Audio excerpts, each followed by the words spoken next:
You're now listening to the Loud Talk Podcast, powered by Hustle Killer. You're listening to Loud Talk Podcast, powered by Hustle Killer. It's motherfucking Bernie Mac. You listen to motherfucking Loud Podcast, motherfucker. Come into our world, man. Step into the undeniable sound world, man. Exclusive. A lot of shit coming. Stay tuned. Fly High Uzi. Word. Yo, what up?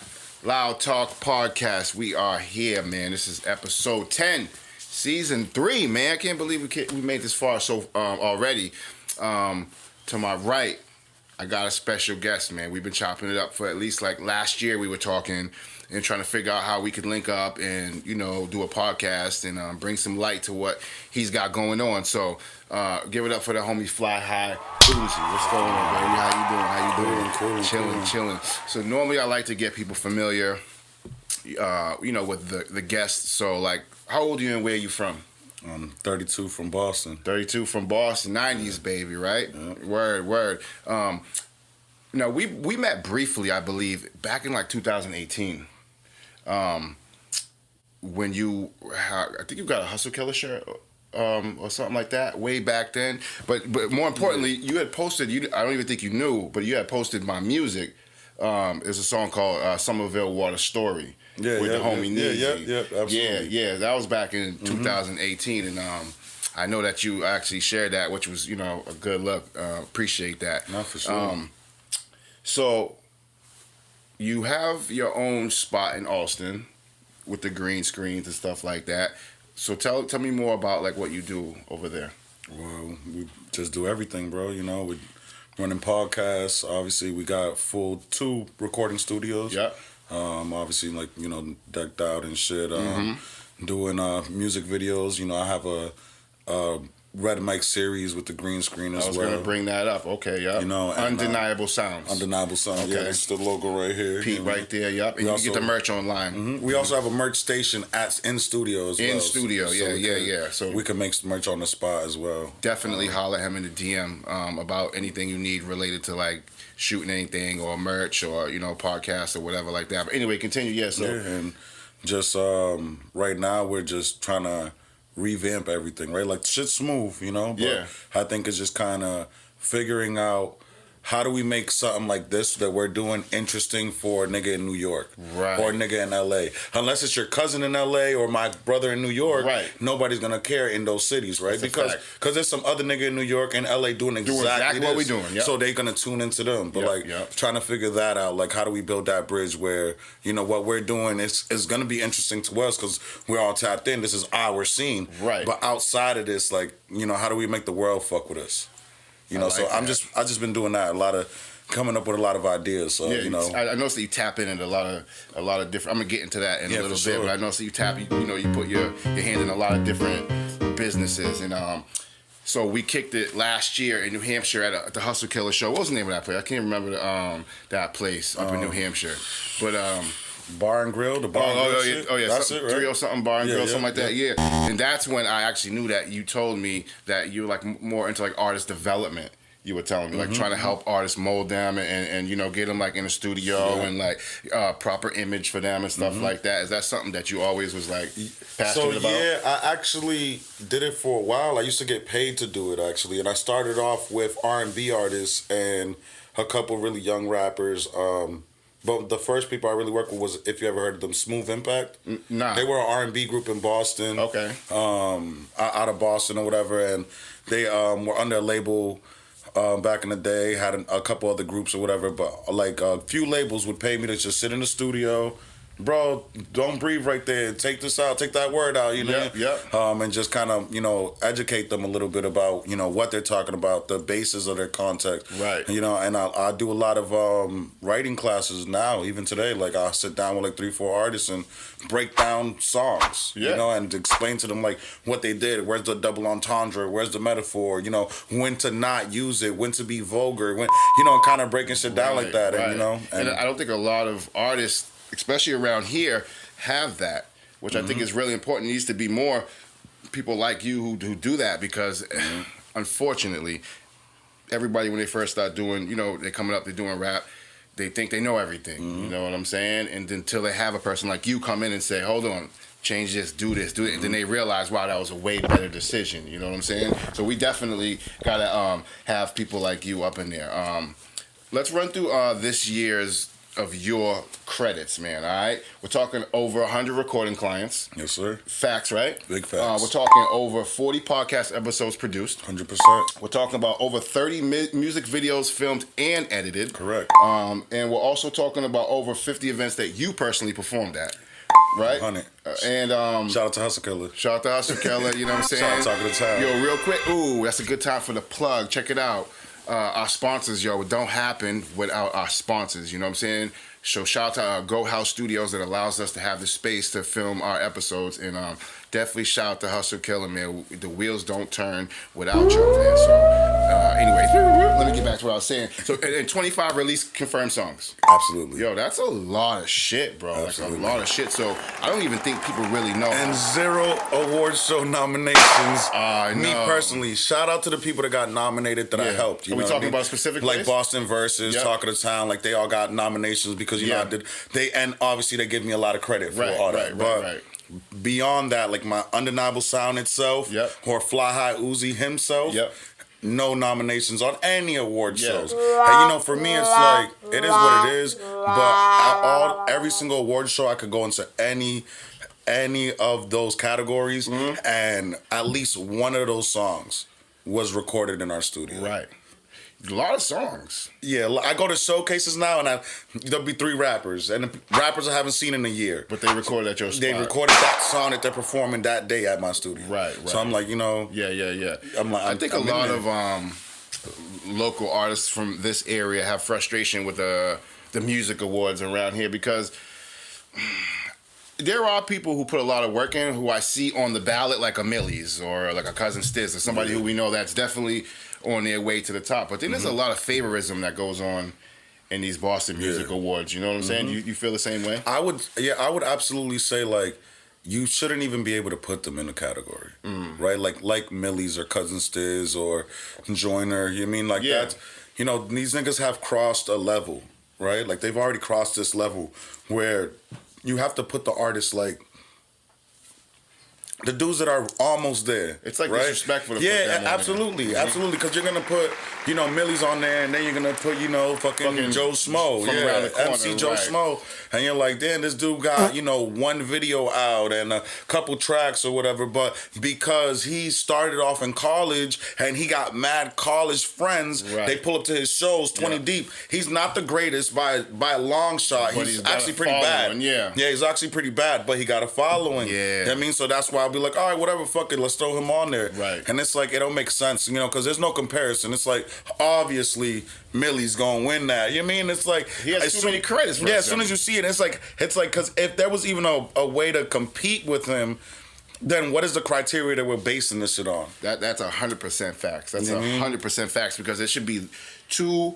If it's a category, it should be like 4 or 5 people of that same caliber in that category. Exactly. You can't put a person like Millie's or even like a Cousin Stiz or whoever that's gonna blow everybody out the water in that category. You know what I'm saying? Because people are gonna go to vote and they're gonna automatically see Millie's name and be like, oh, I'm voting for him. I'm voting for him because they don't know Joe Schmo from around the corner, dog. You know what I'm saying? I like the Boston Music Awards though because they were doing like even though there's still gonna be favoritism, like absolutely, but what they would at least do is be like artists with over 1 million streams or something like that, and artists under 1 mil. That's what so I was like, I like that structure of it. Of course, there's gonna be favoritism everywhere because there's a lot of artists that don't get nominated. You know what I mean? Outside of myself, I done worked with over 100 artists at least, so it's like. In the last year, and you know, not counting all the other years I've been doing music. So for me, it's like I know for a fact there's a lot more artists that should have been at least considered. Definitely. You know what I mean? And hopefully coming with in the next coming years, those people get their due recognition. You know what I'm saying? And if you're an artist out there, listen, don't base your, you know what I'm saying, if you're good or not on these like award shows or anything like that. You're gonna be good if you work hard and you be consistent at what you do. And if you're not good at that, I'm sure you're good at something else in the industry. There's many different roles you can take on in the industry instead of being the front man artist. You know what I'm saying? And I think that's mad important. Now I wanted to get back to the Undeniable Sounds because I was watching the Red Mike series. You know, because you have a bunch of different ones. Now that is the Undeniable Sound Studio is in the building in where we're talking about in Austin. in Austin, Okay, yeah. that's called Undeniable Sounds, the entire Yep, thing. mhm. Okay, yeah. The Red Mic series, where is that something you just came up with, like out of nowhere, or was it Yeah, like, exactly. It wasn't something that I necessarily pre-planned. You know, I already had the green screen. I was already doing green screen stuff. Yeah. And you know, I was just like watching Jetpack TV, and I was watching damn, I don't want to jack their name up. CMW TV. Okay. I believe it Yep, is. Yeah. yep. And then Art Block, right? Like Right. so, Always Risk Things.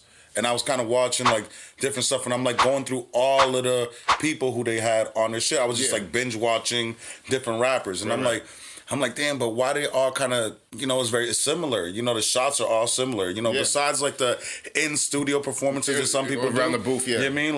Like a lot of the other shots was like, you know, they just on the block. You know what I mean? And I'm like, it looks clean, it looks dope, but I'm Right. like, if I was to do something like this to build content, how could I make it different? You know, so that's why I just started So thinking that's about where the myself. Red Mic And I was series sitting there and I just looked over at the green screen and I was like, just doing in front of the green Red, screen. yeah. You know what I mean? Like I drop my red mic and then, you know, I just do whatever I want. You know what I Right. mean? Behind the greens. I Yeah. put these motherfuckers on a mountain or Yep. whatever, which I actually have put somebody on a mountain in one of those videos. That's dope. That's dope. You know what I mean? I've So- seen like people like the orange screen videos that people be having, like the Quavo and the like Takeoff one and stuff Yep, like yep, that. I think exactly. it's a really dope idea to do that because it's like a music video Mm-hmm. almost, but it's like more of an interactive performance that you know gives people more of like the raw perspective of the performance instead Absolutely. of the bells and the whistles and the diamonds and the music Mm-hmm. videos and shit. I want to talk about a few of your songs. One of your new ones is called Slide, right? Yeah, with, yeah. with the homie who's on there. Can you shout them out? Quest and Sick Biz. Yo, shout out to y'all, man. Fire song. I forgot to even tell Quest I dropped that shit. Yo, Quest. I just dropped Slide. Go down. In case you download your watch own this shit. before I tell you, because I be busy. But Yeah. Okay. yeah, go listen to y'all. Go listen to our song. Right.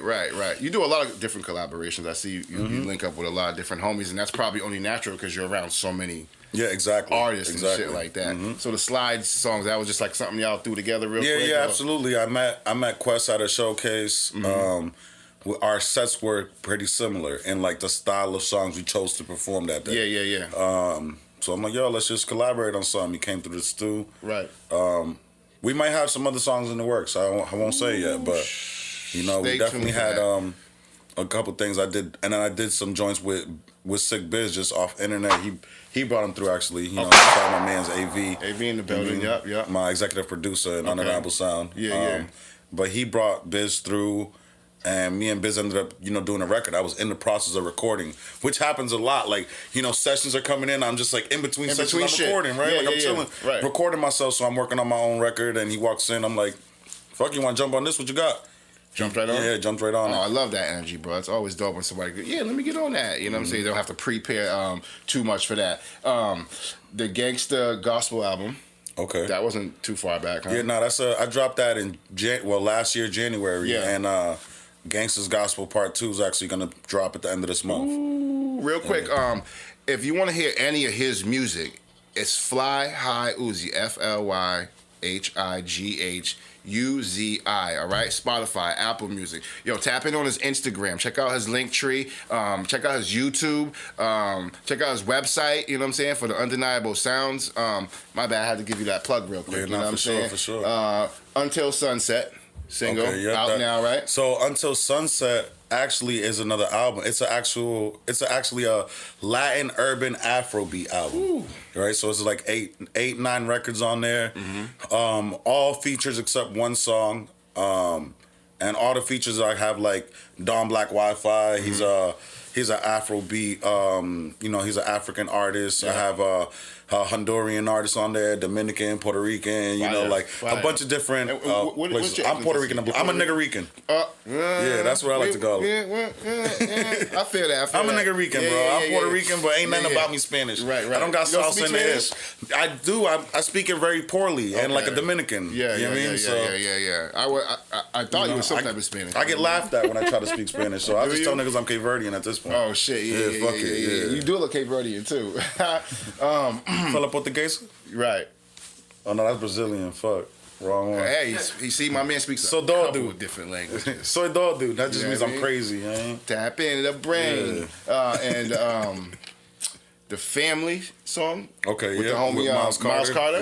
Yeah. How'd y'all link up on that? Is that just So, another cross media Yeah, people? just basically, he came to a session for somebody else. I also was on a showcase with him. We've met briefly, but we didn't actually connect that Right, day. You know what I mean? right. And then he pulled up to the stew. We chopped it up. He had some personal things in his life that I could relate to, that I gave him some advice on, and Word. we got close to that, and fucking. He ended up pulling back up to the stew after listening to some of my music. Yeah. He pulled up with a playlist of like 8 beats or something like that. Told me, it was somebody that works at the cookies store or something like that made the beats. Oh, wow. They plugged in that way. Like and, burner cookies? Yeah, like Okay. burner cookies. Yeah, like yeah, it was yeah. like one of his execs or something that makes his beats. Fire. The dude that makes Burner's beats Yep, yep. made that beat and made all the beats that he brought that day. Word.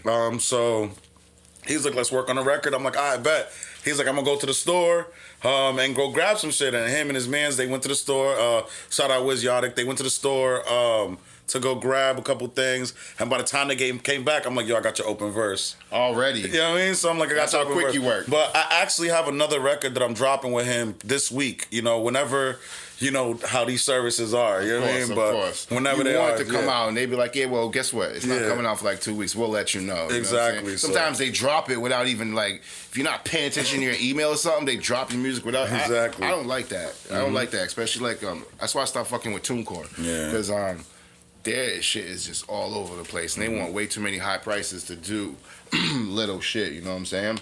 Yeah. So word, the song with Miles Carter, boom, boom, boom. Oh yeah. Tell me about Gangster and Gentleman business cards, dog.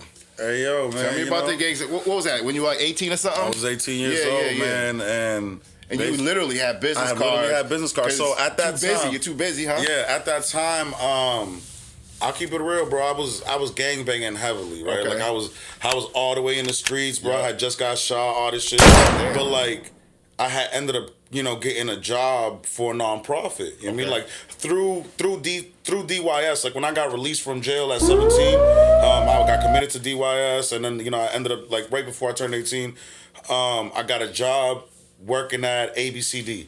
In an office building and shit, Okay. and I was just like, they wanted me to just work the front office or whatever, like when people walk in and take the application. Yep. But they're like, yeah, can you do this on the computer? So I'm like, yeah, I'm mad literate, bro. Like, Yeah. so I just did that shit. They're like, damn, that shit was quick. Can you organize our files? They thinking this gonna take me all summer. It's just a summer job type shit. I got out, right before the summer. So Right. they're thinking I'm gonna be in there, this other room that has files and files of like applications.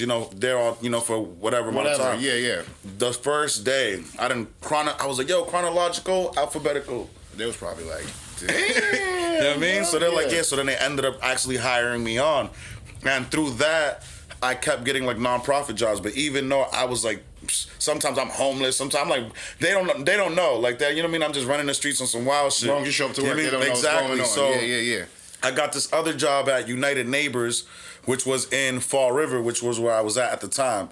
And basically, I had access to all this stuff to print, like my own cards and my own shit. So, I was already, Photoshop literate and all that. So I just went on, created my own business cards. And I'm like, yeah, I'm like in the streets working every day. I'm doing like community events. So I'm like in a suit and tie during the daytime. But then and then you you look- see me at nighttime, like after 7 o'clock. Dressing like hood, yeah. And I'm bandana it out and I'm Yeah. out here gangbanging. So it was like, it was a crazy shit. Like I'm living this fucking double life, but I'm just like, whatever, fuck it. Like I gotta have a job. So you was know what I mean? legit Yeah. passing them joints out to Yo, people? listen, I used to do peace poll plannings. So like, if you go to any like state house and they got like the "May Peace Prevail on Earth," it's like this Yep. white pole. Yep. This front. I was the part of the team that started planning those. Wow. You know what I mean? Really? And I met with almost every mayor. I was commemorated in the Massachusetts State House, being the hardest working kid in Boston that year. Like the year I got shot and all that shit. All in the same See time. how you can turn shit around, man? Mhm. That's crazy. That's a perfect example of, you know what I'm saying, if you like deep in the streets right now and like you really trying to like, transition because you might be getting a little bit older, you try to like pursue something like, like what he was talking about, start small and, work your way up because there's definitely ways to definitely make it out if you really want to make it out. You feel me? But yo, I thought that was funny when I was doing my research. I didn't want to spit game no more. Like, that I shit was like, yo, funny. you know what it was? Every chick from 16 to 60 was trying to holler at me at that time in my life. You know, I'm working an office job, but I'm on some gang shit. Right. I got my own crib. I got my own car. I'm 18 years old. I got to college at the time. You So mean you might like slide yeah? people, So you know what I like mean? every chick from fucking 16 to 60 is like, who's this nigga? Like, Did that help you out, the car? Absolutely. Yeah, absolutely. Yeah. We ain't gotta talk about it. We ain't gotta talk about it. I already know it. I already know that shit helped you out with a few, you know what I mean? Things. Man, we're at Undeniable Sounds. We're at the location, man, the actual spot. Can you tell us what goes on here, what it consists of? Entertainment. Entertainment. You know what I mean? Everything. Video. Yeah. Audio, Yep. fucking photo shoots, whatever it is, merch. You know what I mean? Like Got the green screen behind. Yeah, all that. We'll do a spin in a little bit, so you can see that. So this is like a part 2 of our first interview, and I think we finished off talking about, your advice to other artists, how they can become successful, and maybe you could just touch a little bit on that end part of, what you think it takes to be successful in like a short version.